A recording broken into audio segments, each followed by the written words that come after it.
3、5年当中，我赚了1、2千万。然后我买了台北一个房子，差不多800万，我剩下1000多万，我竟然在那3年多当中把它花得快花完了，剩下不到多少钱。3年花了1000多万，1000多万都是去日本玩爬青狗。对，台湾也玩，日本也玩，当然大部分在日本。那几盖输呀，哇这？其实输赢是也不少然后就是再包括机票，再包括食宿。那时候最低潮的时候，为什么会想要去玩这个爬青狗？我是被人家害的。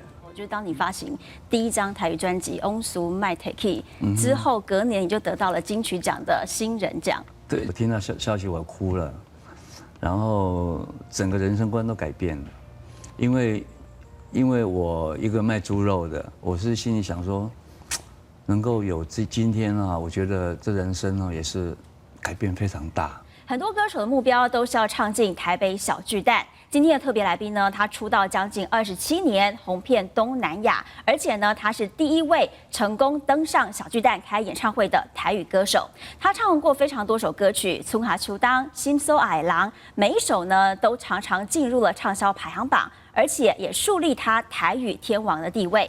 他初登场是在台视的歌唱节目《五灯奖》，参加这个节目等于开启了他歌唱事业的大门，同时也让大家认识他的歌声，更知道这一位鼎鼎有名的猪肉王子。我们赶快来欢迎今天的特别来宾蔡小虎，小虎哥，欢迎您。一辉你好，各位亲爱的观众朋友大家好，我今天去登来咱台视名人堂，我感觉好像回娘家一样。感觉好温暖啊！刚才你开始介绍的时候，我觉得有点鸡皮疙瘩。可是讲的是真的哦，因为其实当时参加五灯奖的节目录影，就是在台视，而且那是你第1场在荧光幕前跟观众朋友见面。那时候你怎么会有勇气要来参加五灯奖的节目？其实我那阵我已经32岁啊。我25岁的时候我退伍，我就很想当歌手。然后其中也有1、2个机会，但是我就把它放弃掉了。那个机会说起来还是要讲蛮长的。有一个机会是跟那个陈淑华姐有关系，因为当时我在当兵的时候，我这边也是舞蹈老师跟淑华是文化学院的，就是师长。然后淑华姐有去义工队，就是参观过，然后听我唱歌，然后我们那个舞蹈老师就跟他讲说，这个年轻人非常棒，你有机会拉他一下这样子。然后他真的有叫我上来跟他合唱一首歌，结果那个时候我的低音不够好，所以最后就被老板抽掉了。哪一首歌还记得吗？我忘了真的忘了。然后还有一次的是那个台中有一家唱片公司，他要跟我签约，那时候我在做生意，在北迪吧，因为我跟了很多会，我对回因为你卖猪肉，你就是要跟会啊，然后会就会嘎紧啊，所以我每天做生意做完，做生意做完时，我都会把钱交给我二姐，我二姐那时候很疼我。然后就帮我跟会跟会，然后我那个时候他要跟我签约，他说要送我到日本去训练。然后呢，我想说，那他又没有提到说要给我薪水，那我如果没有钱可以付那个回来钱，那我是不是就要一个会标起来花掉，这样当日本的那个费用？那到最后我就考虑到这点，也没有跟他去谈说是不是你要帮我付我的生活费怎么样？没有深入谈，所以我就拒绝他了。拒绝他了之后呢，我总共有参加3个歌唱比赛，一个是台北的第一酒店，那个时候才17岁，那个时候高中毕业还没当兵，是第一酒店歌唱比赛。然后第2次呢就参加台视的全国歌唱比赛最后一届，第1届是夏台凤跟周深，最后一届是。我有参加比赛是第4名，没有跟台视签约。然后第3个比赛呢就是五灯奖。所以其实呢，小虎哥很厉害，他是五灯奖的第一位五度五关的闽南语歌唱比赛的得主。所以我们现在赶快来回味一下当年，不晓得你还记不记得当年初登场的时候那个片段？我们现在赶快来看这个片那会段。很好玩了。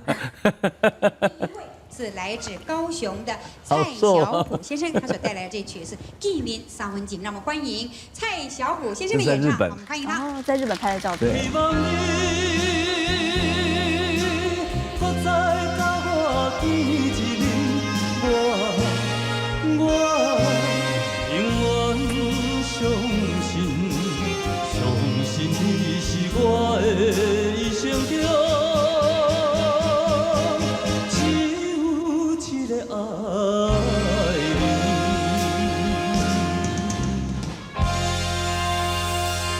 新局面的开始，我们先来看看第一位蔡先生的成绩，好可爱，用可爱来形容自己。好，第一位表情很严肃、很紧张的样子。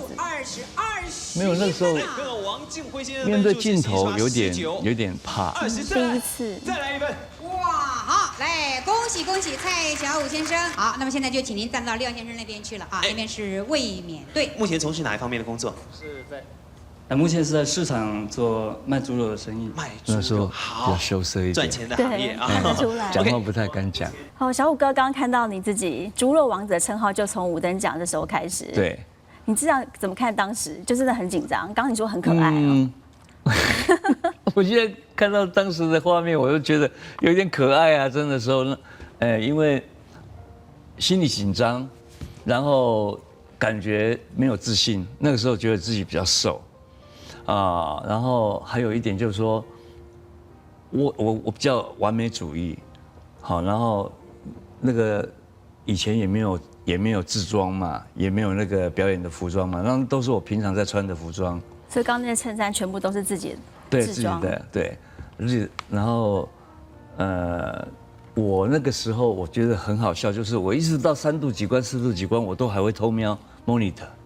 有提词机吗？没有，那个不可能有提词机，我会偷看 monitor， 所以 monitor 是在上面，所以我眼睛会往上掉。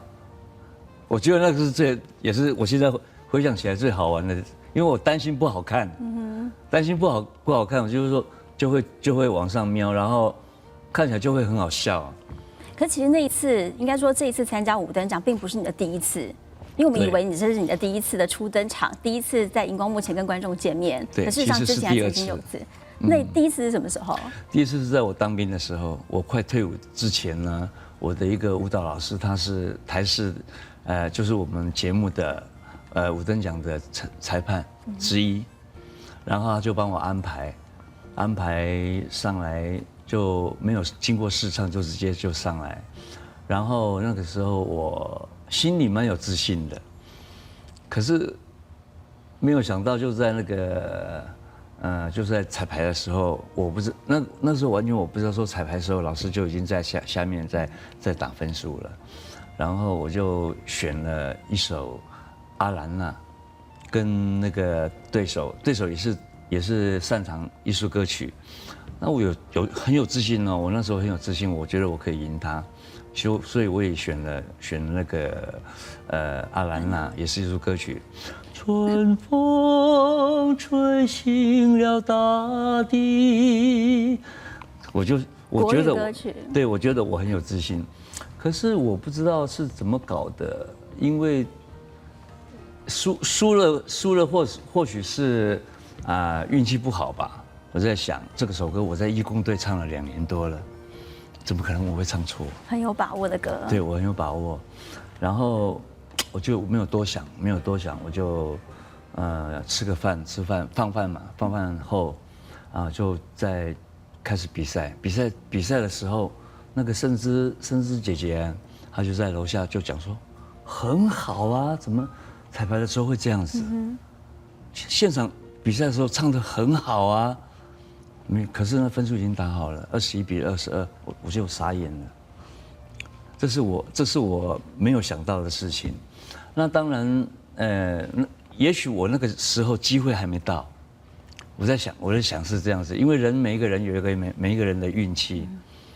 那一直到我也没有跟海力唱片公司签约，一直到32岁，我已经都固定在做生意，在卖猪肉，也生活也过得蛮好的啦。啊，因为我那个时候好节省，哦，我卖了1年多，快2年，我就在小港买了一个房子。你怎么节省法？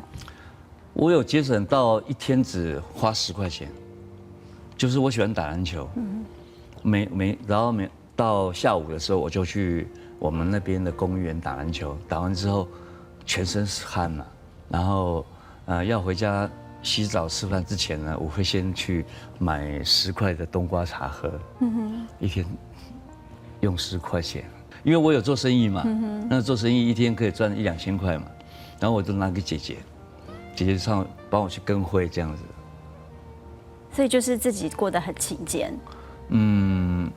应该是算很节省。那时候你开始赚钱的时候，你才会发现钱的可爱，钱的可贵之处。那所以其实那时候你在参加歌唱比赛之前，其实也就是在猪肉摊在卖猪肉。对。那其实，在卖猪肉是白天卖猪肉都要早上很早出门，那晚上4点多5点。这么早就出门，可是晚上又要在蓝宝石歌厅要驻唱。因为那个你在市场工作的时候是半天，顶多到1点2点收摊。收摊的时候，你如果没有卖完，可以灌香肠。灌香肠灌好之后，你就回家洗完澡之后呢，因为歌厅是差不多如果说星期六、星期天是2场，然后平常是晚上2场，然后星期六、星期天是变成下午1场，晚上2场。所以那时候参加5等奖5度5关的片段，不知道你现在记不记得？我们来看一下5度5关蔡小虎的片段。OK， 谢谢。接下来我们赶快来听听我们的卫冕者蔡小虎今天带来这首好听的歌曲《再会》啊。这衣服也都是自己这个是准备的。第一次，这个是第一次。我非常喜欢唱歌，然后来，看看我卫冕者是不是1个紧张的时刻。再来5个。我记得我在看过5等奖啊，从我知道这个5等奖这个节目之后开始啊，我好像是最多的5个灯哎，我有7个5个灯，7个5灯，而且都是小港之光哎。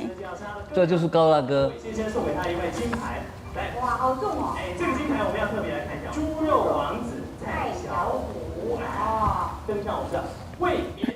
我在比赛的时候，这个高大哥他支持我蛮多的，还蛮疼我的。哇，这个荣耀的时刻，还是很紧张哎，这种好像看起来快要掉眼泪。其实我当时我已经有那种要哭出来的感觉。有这个时候，这一刻坐上那个宝座的时候，没有，就是在献花的时候，然后讲感言的时候，可是我本来是已经有要哭出来的那个感觉了，可是那个廖伟凡 NG 了。这时候讲他 NG 片段，他 NG 了，所以我那个感觉又收回去了。就觉得你从头到尾就是很镇定的样子。其实我对这个比赛哈，是我这一生整个人生的转捩点，是让我变得很幸福，变得很快乐，变得可以用我的兴趣，最大的兴趣来赚钱，来当我的职业，这是人生的一大乐事。因为等于是到32岁，终于圆了歌唱的梦。对，这是我完全没有想到的。当时我还认为说，看他要让我唱到第几度几关啊，不要让我一上去就被刷下来就好了，这样子，我当时是这么想。那我没有想到会从此会改变我一生。所以其实从那个时候开始出道到现在将近27年，你出了28张的专辑，这么多。不过在你进入歌唱事业之前，其实你有很多不同的经历，像是我知道说您在一开始的时候想要唱歌，其实家里是反对的。其实我是因为经济不好嘛，然后我小时候我会跟爸爸讲说我想去学唱歌，然后他说学什么唱歌啊？因为我们家小时候。爸爸就是比较没有担当啊，现在讲应该是没有关系啦，因为反正我们也是很孝顺爸爸，他比较没有担当，他会在外面啪哩啪哩带女人这样子，所以比较辛苦的是我的妈妈母，亲，所以我们每个兄弟姐妹都很爱我妈妈，也很爱我爸爸，可是爱我妈妈比较多一点，因为妈妈很辛苦嘛。当时候，爸爸在外面带女人带到50几岁，50出头岁，他才回来跟妈妈相处，就不再出去爬了。那也就是他已经爬到尽头了吧。所以那个时候，妈妈生了10个小孩，但是有3个夭折了，夭折剩下7个。然后我记得妈妈是这样子，她生小孩之后，生完之后就是马上就会拿着那个脏的那些衣服跟那些就是在生小孩的时候所用的那些东西，马上去河边就洗，把它洗干净这样。坐月子不是说不要碰水？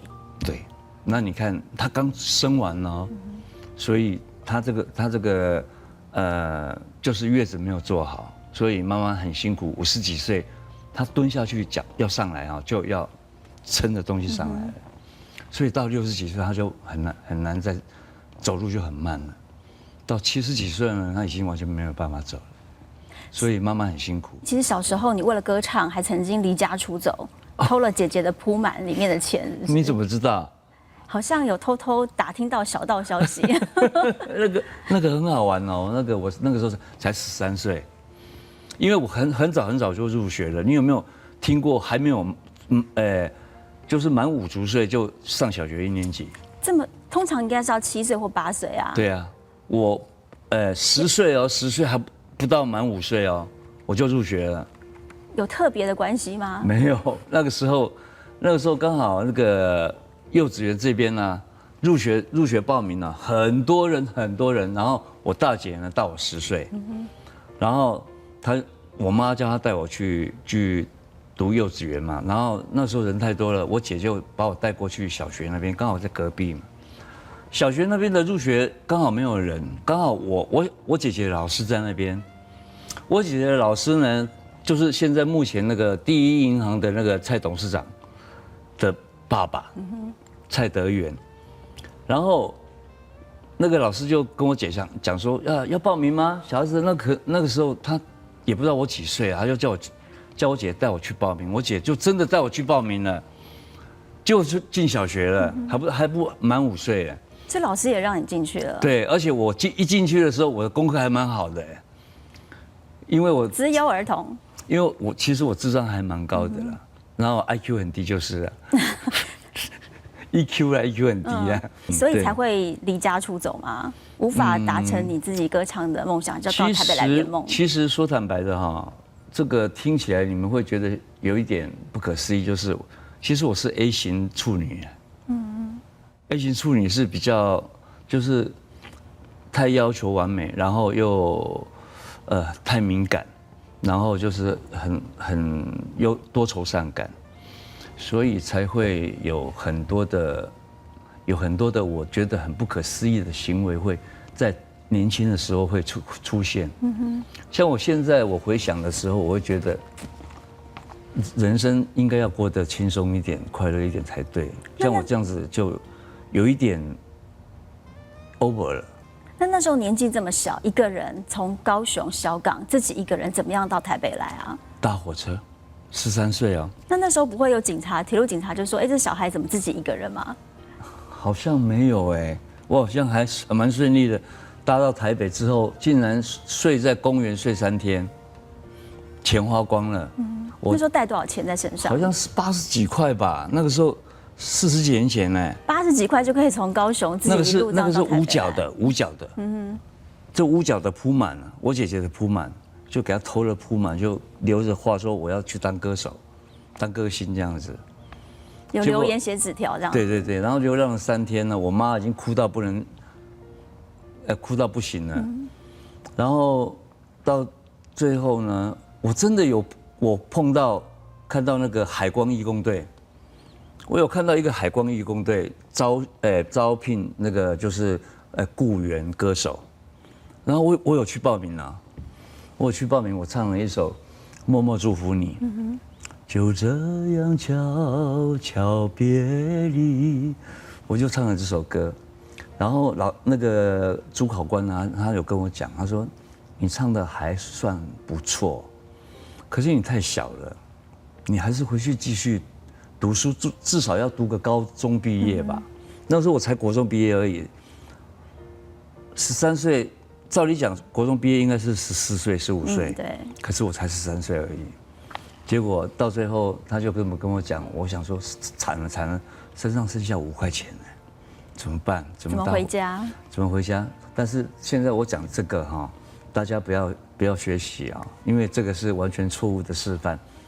我买了到树林的那个火车票，结果我搭到高雄，也是没有被发现，没有被发现。希望铁路警察现在不要来找小虎哥。那已经是几年前的事情了，过了追溯期了，已经超过45年了。那然后我怎么样，你知道吗？高雄的那个出站的时候，我竟然就很自然的躲在人丛当中，然后就走出去了。我走到小港，从火车站走到小港，走超2个多小时，用走路的回去。因为没有钱了。对。回去又被我爸吊起来打，真的是吊起来打，然后把我丢到我们后面的田里面去，因为我小时候被我爸打很多，因为我小时候会偷钱，因为家里环境不好，然后给的那个零用钱很少，然后就不知道是怎么，就是因为妈妈在卖菜嘛，卖菜就是有零钱盒嘛。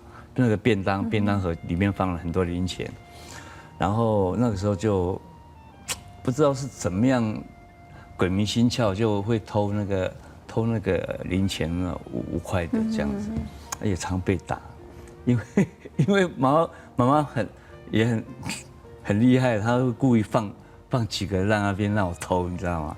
然后之后你就真的太疼你了。我妈妈很疼我，真的很疼我。其实我妈妈非常疼自己的小孩，任何一个她都疼，尤其是疼那个过得不好的。我妈妈是这样子，你过得比较好的，她就会跟你拿钱，然后过来补给她过得不好的小孩。所以我觉得我妈妈真的是非常好的。所以其实你现在身上还有妈妈留给你的东西。对，其实也是我买给她的，但是大家当时我妈妈。去当神仙的时候，兄弟姐妹也会有收尾钱嘛。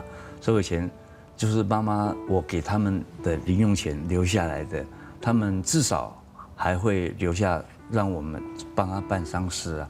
然后这个链子是妈妈留给我的，我一直都把它留住，我会当做妈妈在我身边这样子。因为我以前很依赖妈妈，小时候我第一次在军中的时候，我胃出血啊，第一句话就是哭着叫妈妈。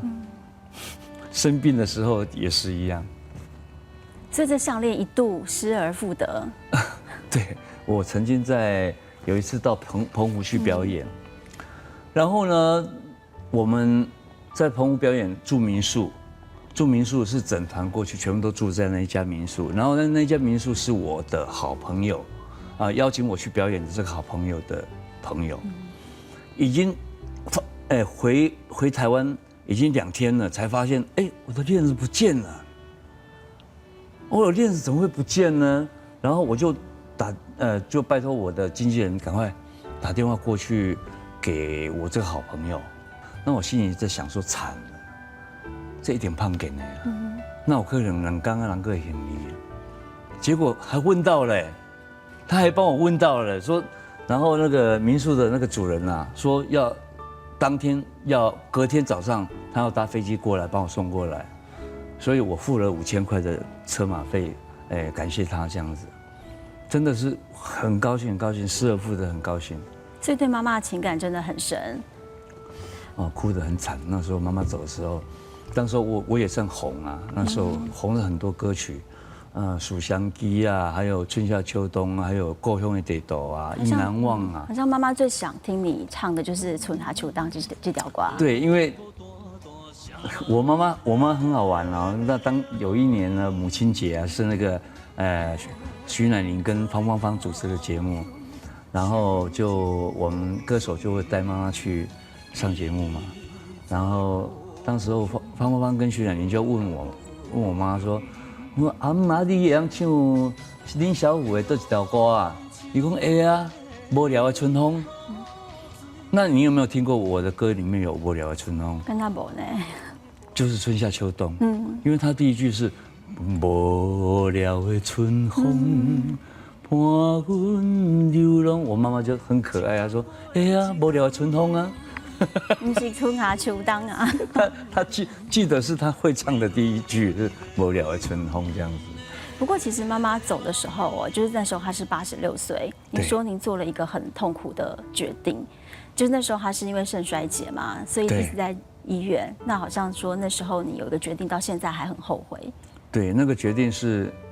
我现在想起来我会很难过，虽然我出钱呐，大部分钱都是我出的。因为在外面怕扁。对，因为我钱赚的比较多一点，然后大哥大嫂他们已经退休了嘛，然后妈妈的不管是医药费啦，哈，还是讲收费啦、什么啦，拢是我在摕啦，啊，医药费全部拢是我在出的啦，啊，但是呢，我是觉得我还是很欠我大哥大嫂，因为我都没有照顾到。因为我在台北，然后爸爸妈妈也太疼我，他们也不希望说，他们认为我不懂，我不会照顾这个事情，所以他们我就是负责出钱了，但是我认为出力的才辛苦，所以我觉得我很欠我大哥大嫂。那个时候来得及回到高雄跟妈妈说话吗？那个时候有。那个时候我常回去看妈妈，然后就像你刚刚讲的，就是做了一个错误的决定，就是要不要帮她急救？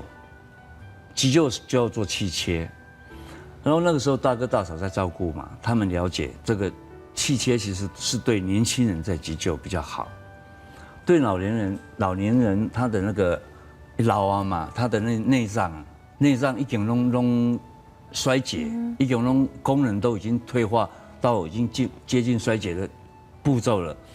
即使你气切，它还是很痛苦，救不了。它很痛苦，气切真的很痛苦。我好几次进去加护病房，看到妈妈在被灌食啊，然后后面全部都长疮啊、褥疮啊，然后妈妈还很清醒哦，非常清醒，因为你插管进去，这边气切插管，这边还要插管。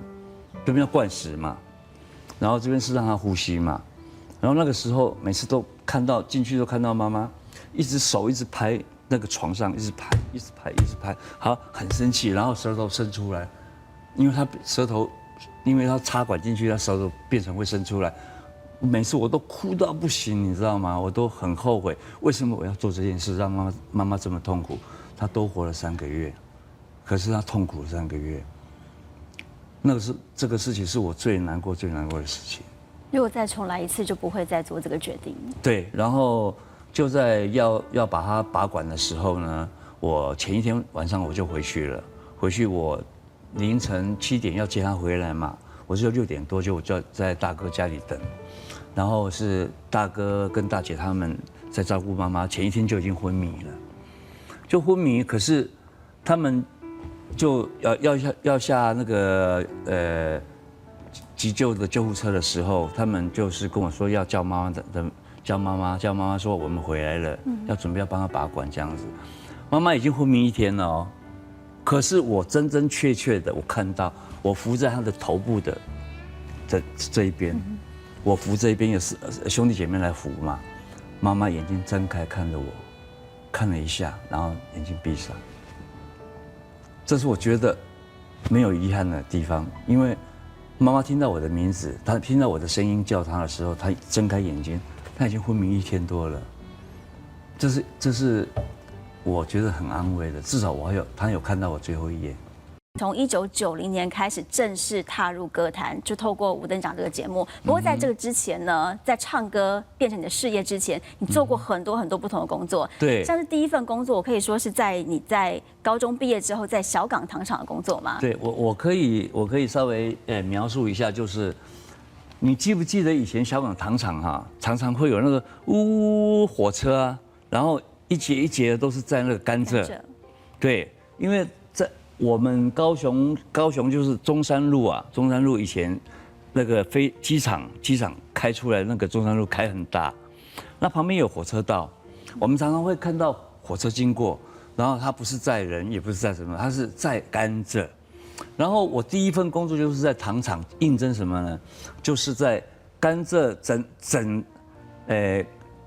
的甘蔗哈，要改变轨变落去加食的时阵，你搅进去之后，你要统计它的每一车的那个数量，然后你要走很远的去拿那个磅单，它那个甘蔗要先过磅嘛，先过磅，这一车多重，这一车多重，然后把它累积起来，它到底进去多少，然后把它累积起来，每张累积起来，然后我曾经有一天做2班，2班是多长的时间？就是24小时3班嘛，对不对？然后我有做早班跟夜班，或是中班夜班这样子。那晚上好冷哦，在那个荒郊野外糖厂，那个火车在跑的那荒郊野外，冷到不行啊。那个时候，然后你又要走到全部都是暗的，你要走到那个人家那个放磅单的地方拿磅单回来，你才可以甘蔗进去才可以计算。哦，那时候觉得也是很辛苦，还是忍下来，因为那时候妈妈被倒会，被倒会，然后我觉得应该要尽一点力量，所以我就去工作，1个月才赚6000多块，2班才赚6000多块，也把我妹拖去做了1年。所以那时候就是因为妈妈被倒会，所以你才除了这个小港糖厂工作之外，你还去做了一个工作，这是觉得我们无法跟小虎哥画上等号的，说是做3七哦，其实就是色情中介，对吗？其实只有1次而已啦，因为我去那个我在去应征那个就是饭店的那个就是柜台，我不知道那个饭店还在不在啊？我去应征我就入选了嘛，然后小费还蛮多的，1个月曾经有拿到快1万块，那是我。然后为什么我会只做1个月呢？就是我做了坏事。什么样的坏事？就是我那个小姐拿名片给我啊，小姐就去因为我们那个第一别馆有很多日本客人，然后小姐就把名片拿给我，说有需要的话打给他们，我就偷偷的叫了1次。差一点被抓到，我真的吓破胆了，因为我这个人没有胆量，你知道吗？结果我自从好像差一点被抓，我在电梯里面躲在旁边里面，差点被那个主管抓到，你知道吗？所以从那次以后，我就赶快辞掉了，没有做了。不然呢，那份薪水其实是还不错的，因为我们还要坐床啊，还要跟那个就每个房间都要倒水啊什么的，这个是服务的工作嘛。刚刚讲日本嘛，其实日本你也有一阵常去日本，就还让人家差点误会你要去当牛郎，是有这样的故事吗？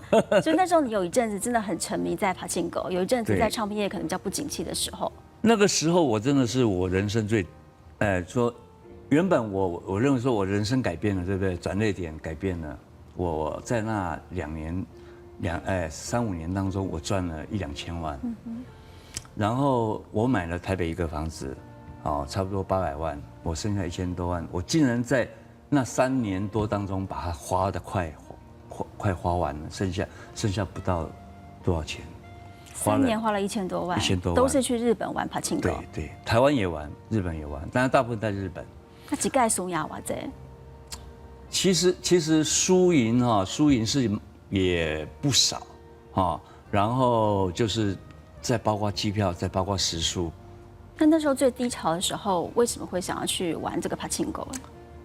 我是被人家害的，因为起先我也不懂啊，然后到最后看了几次之后，我就觉得好像还蛮好玩的。然后到有一次过年，我就说好，这次我要亲自下去打了。结果这个人就是我觉得我那时候年轻的时候个性不是很好，太注重这个就输赢啊，结果这样子，所以就不甘愿呐，就一直，然后我就很任性，又是囤更加呆啊，就是这个台子我就一直不开，我就一定要打到它开，结果就输了很多钱，输了很多钱之后呢，啊，然后那时候的护照签证45天，日本跟台湾的契约是这样子，15天你就必须回来，然后你隔多久你才可以再去？结果呢，我今天从羽田回台湾之后，不甘愿隔天马上又买票从成田进去，然后他们那个入馆就是那个管理员，就是海关，就认为奇怪，为什么这个人昨天刚从成田回去，为什么今天又从羽田进来了？然后就把我叫进去里面，然后搜查我的手提行李，包括我的皮包里面的一些就是日本朋友的电话，就觉得你很可疑这样。对，很可疑，就一一打电话去问，最后他问到一个姐姐，她那个姐姐比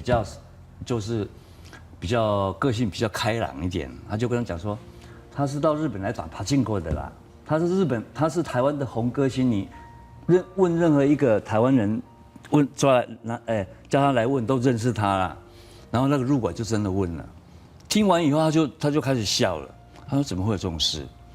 他说我是为了爬进国才来日本的啦，然后当然我就去花费嘛，结果他就真的去问他认不认识我，他才确定说我是歌手，然后他就笑着让我离开，已经让我在那边停了1个多小时了。他到底为什么觉得你可疑？真的觉得你要去日本当流浪的吗？因为我觉得可能是我当时长得比较帅一点，他会觉得我好像应该是去那边赚钱搞不好去 hostel 上班，因为日本很流行就是牛郎店，那时候我们台湾还没有那么流行，日本很流行 hostel 叫 hostel。我曾经有要去上班，朋友本来要介绍我去上班，可是我歌唱得好，可是日本歌唱得好，可是我不会讲话，就是日本话我那时候还不会讲，所以就放弃了。我想也算了，不要去做那个事情了，也做不来了。所以真的差一点点要投入这个行业。对，是要告诉少年家公赌博不要赌啦。然后要不能不务正业这样子，要用自身的经验来告诉年轻的时代。这是一定要的，因为年轻人不要说投机取巧，我觉得投机取巧是不是正当的哈？你有时候常常你不应该你去赚的钱哈，你就还是会从旁边溜掉。这其实就是实实在在的，比如说你要，尤其是你孝顺父母，然后对家人很好的时候，老天爷都在看，会补给你。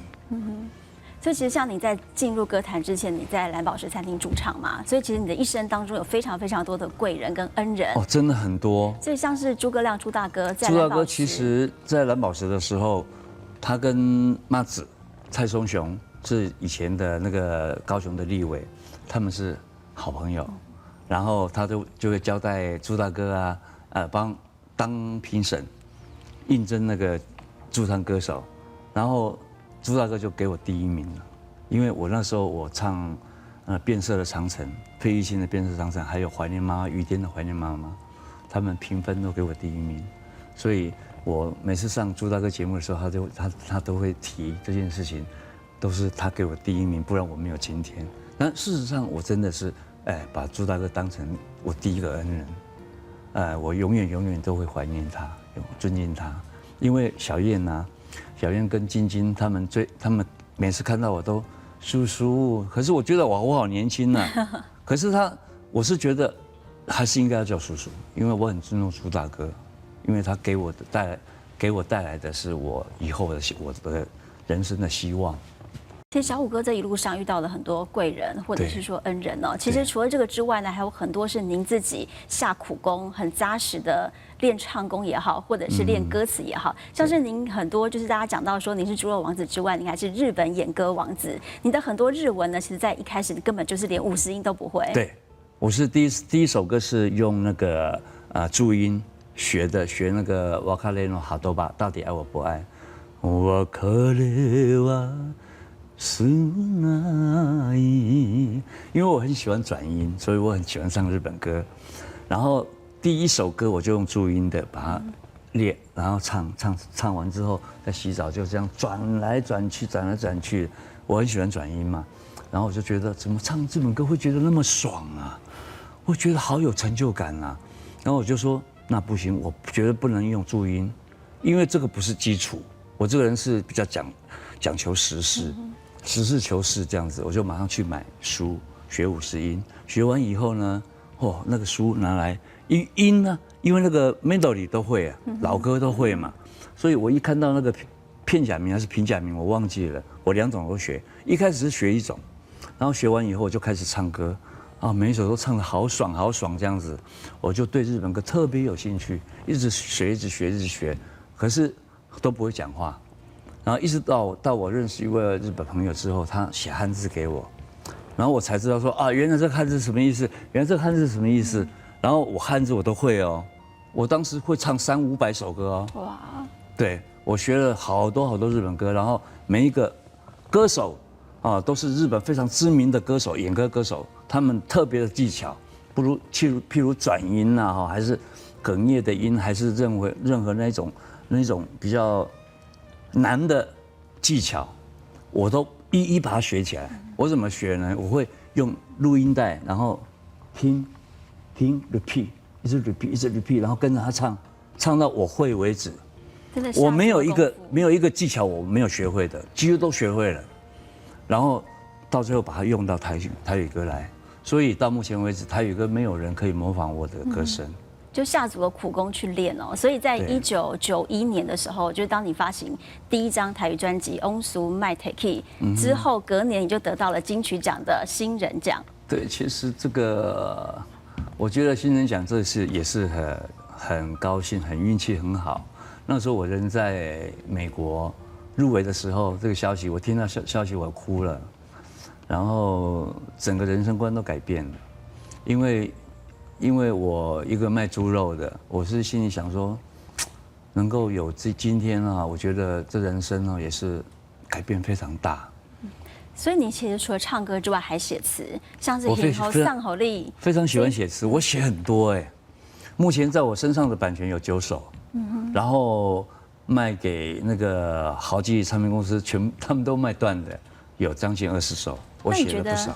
那你觉得唱跟写词哦，像是比如说《hinho》《上好利》，在写这一首词的时候，你自己是想到了什么？要把幸福送给很多的粉丝跟观众？其实当时呢，我心里会想说，我本身我是一个艺术工作者，然后我喜欢唱歌，然后也受到很多歌迷的喜爱支持。那我以前就觉得蛮辛苦，然后就会计较比较多。等到我50岁过后，我妹妹生病了，然后我妹妹往生了，我就心里想说，人生无常，何必计较那么多？可是说容易做难，做很难。但是我心里还是要朝这个方向去做，所以我觉得我很幸福，我很快乐。为什么我可以得到这么多的观众的喜爱？然后这整个东南亚那么多人喜欢我，那老天爷是对我非常偏爱啦，真的。那我还有什么不满足的？所以我当然我要回馈给社会，我也想把幸福送给社会，送给各位每个人，然后把歌声献给每个人这样子。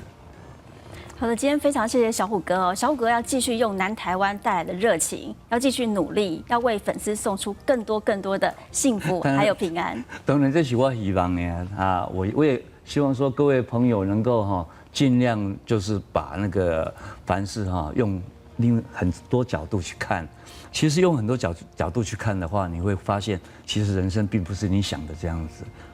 没错，人生是美好的。谢谢小虎哥。